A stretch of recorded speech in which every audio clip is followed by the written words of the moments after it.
Hello. सूरज खाना number 11 में आज हम बात करेंगे कि सूरज 11 नंबर खाना में क्या क्या इफेक्ट देता है। दरअसल बात ये है कि 11 नंबर खाना के कुछ खास ही एस्पेक्ट्स हैं कि जैसे इसको किसी उपाय के लिए कुछ स्थान नहीं दिया गया। खाना नंबर 11 जैसे किसी ग्रह को लगन में पहुंचाना है तो गले में पहने उसके संबंधित वस्तुएं, जैसे बृहस्पति को अगर लगन में पहुंचाना है तो सोने की डली या सोने का लॉकेट गले में पहनो, और तीसरे घर में पहुंचाना है तो हाथ में पहनो, और दूसरे घर में पहुंचाना है तो केसर का तिल मस्त पे लगाओ। इस तरह 11 नंबर खाना को कोई जगह नहीं दी गई, और यही इसकी विडंबना है कि इसमें जो उपाय हैं वो बहुत ही कठोर तरीके से आदमी की ज़िंदगी पर असर करते हैं। तो अब खाना नंबर 11 में जब सूर्यदेव होते हैं तो यदि वह व्यक्ति शाकाहारी है, मीट मांस नहीं खाता, तो उसको बहुत ही फ़ायदा बताया गया है दुनियावी आर्थिक संतान संबंधी।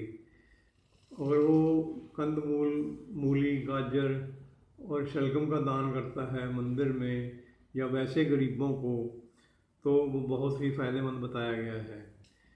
उसमें कहा गया है कि अगर वो शाकाहारी होगा तो कम से कम 3 लड़के उसके होंगे और तीनों स्वस्थ होंगे। वो अपनी ज़िंदगी में खुद ऐश का मालिक होगा, हर तरह की ऐश उसकी ज़िंदगी में लिखी गई होगी, और थोड़ा लालची ज़रूर होगा मगर उम्र लंबी होगी। इसी तरह हर तरह की सुख सुविधा ऐश्वर्य उसकी ज़िंदगी में होंगे। उसी तरह सूर्य जब इंसान उसमें मीट मांस खाता है या शाकाहारी नहीं रहता, तो सूर्य जब 11 नंबर में होते हैं तो वो शनि की ज़मीन है, वो शनि के घर में होते हैं।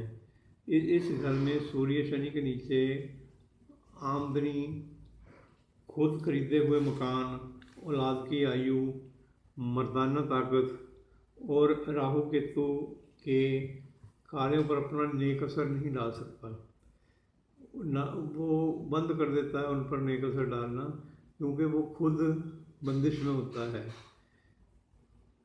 और ऊपर से इंसान मीट मांस खाने लग जाए तो वो और भी बंदिश में आ जाता है। तो इसमें उसने बहुत ही कठोर लिखा हुआ है कि अगर मीट मांस खाने लग जाए कोई इंसान सूरज 11 वाला, तो उसके औलाद अब तो होती नहीं है, नर संतान तो होती नहीं। नर संतान अगर हो जाए तो वो बहुत ख़राब करता है उसको, वो ठीक नहीं रहती। और अब मतलब इतना कठोर शब्द लिखे हुए हैं कि अगर वो मीट मांस खाता है तो वो समझो कि उसने अपनी औलाद को उबाल उबाल कर खाया हो, उसका गोश्त। तो ये सभी मतलब की चीज़ें जो हैं उसमें लिखी गई हैं। अगर वो कंद मतलब मूली, गाजर, शलगम का दान मंदिर में करता है और मीट मांस नहीं खाता, तो उसे हर सुख सुविधा ऐश्वर्य मिलता है। अब अगर किसी ने सूरज 11 वाले ने बहुत मीट मांस खाया है और वो बहुत दुखी है, तो उसके लिए एक बहुत बढ़िया उपाय उन्होंने बताया है कि वो मूली, शलगम, गाजर तो दे ही दे, मगर जिंदा बकरा छुड़वाना।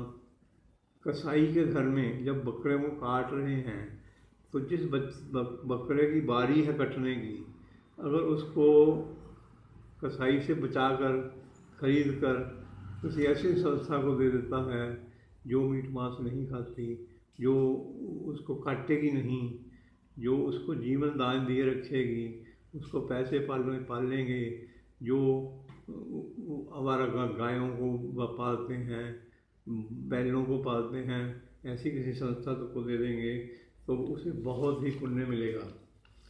और ऐसे उसको मैं ध्यान ये रखना होगा कि वो कल को किसी को दान में दे दे उस बकरे को और वो भी काट दे, तो उसको उतनी सज़ा तो नहीं मिलेगी क्योंकि कर्म उसका नहीं है। तो वो इस तरह मतलब उन्होंने इतना कठोर बताया है। सूरज 11 में जब कोई भी ग्रह जब 11वें खंड में आता है तो उसके लिए कोई जगह तो है नहीं कि वहाँ कर दो, कुएं में डाल दो, शमशान में दे दो। इसमें तो उसके मित्र ग्रहों का लेकर चलना पड़ता है उस ग्रह के जिसका हमने उपाय करना है। तो मेरा वीडियो बहुत संक्षिप्त होता है और मैं टू द पॉइंट बात करता हूँ।